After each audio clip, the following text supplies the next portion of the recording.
So we'd say Julianne Moore's having a pretty good November. She just picked up a Best Actress trophy at the Hollywood Film Awards and is front and center on the cover of the new Hollywood Reporter, and also stars in the Hunger Games Mockingjay Part 1 as President Coin, who wants to recruit Katniss for their revolution. Here's a look.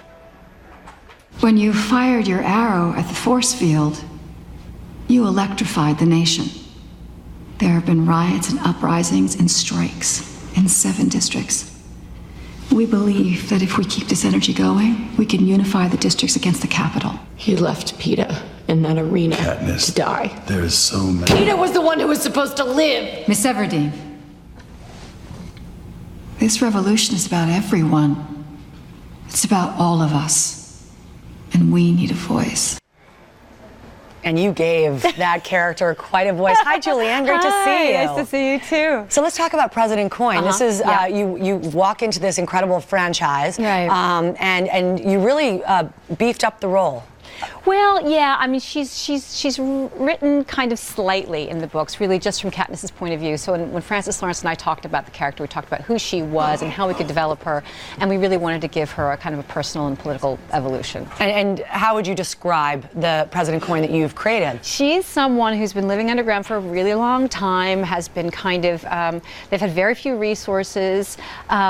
She's incredibly patient. They've been waiting for the moment for the revolution to happen, and she's sort of at that moment prepared to make it work. But it really is all about freedom for the individual. And maybe not as keen as the others on Jennifer Lawrence. Maybe you don't see your character what others see about her strength. What my character sees about her is that she has PTSD. Yes, there we go. Yeah. So she's been so traumatized by the events of the games that my character doesn't believe that she's capable of leading the revolution. Yeah. And you really did have you were able to turn it around. We'll leave it at that. But I loved reading that it was your kids that really get the credit for getting you involved. They totally do. My son loved a series of books. He read them when they first came out and was actually online for the midnight showing of the first Hunger Games. He loved it. And I bought him Mockingjay. I was in the bookstore and I was like, hey, honey, here's the 3rd book in that series you like. And then my daughter started reading them a couple of years ago, and she was 10, and we were on vacation. I had nothing to read.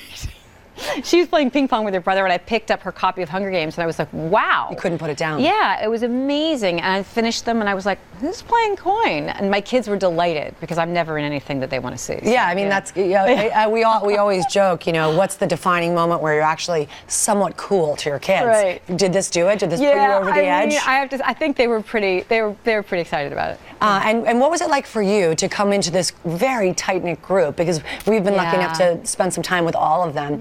It's a family. They're really, really incredible. I've never experienced anything quite like this. They were so generous, really welcoming. They're fun, funny, easy. The set was a really lively place. People cracked a lot of jokes. I mean, it could not have been a nicer experience. And you've worked with many of them, Josh Hutcherson. And also Josh, the kids are all right. Yeah. The one and only Seymour Hoffman. Yeah. What was that experience like doing this again? He was a wonderful, wonderful actor. Really, I think one of the best of his generation, and it's a sad, tragic loss. Yes, indeed. But the movie is a celebration, if you will, and of his work, and also just this group that's come together and has brought it in a big, big way. Okay, so thank you so much for coming and stopping by, and congrats on being a part of it. And everybody, check out The Hunger Games, Mockingjay Part 1. It opens finally tomorrow.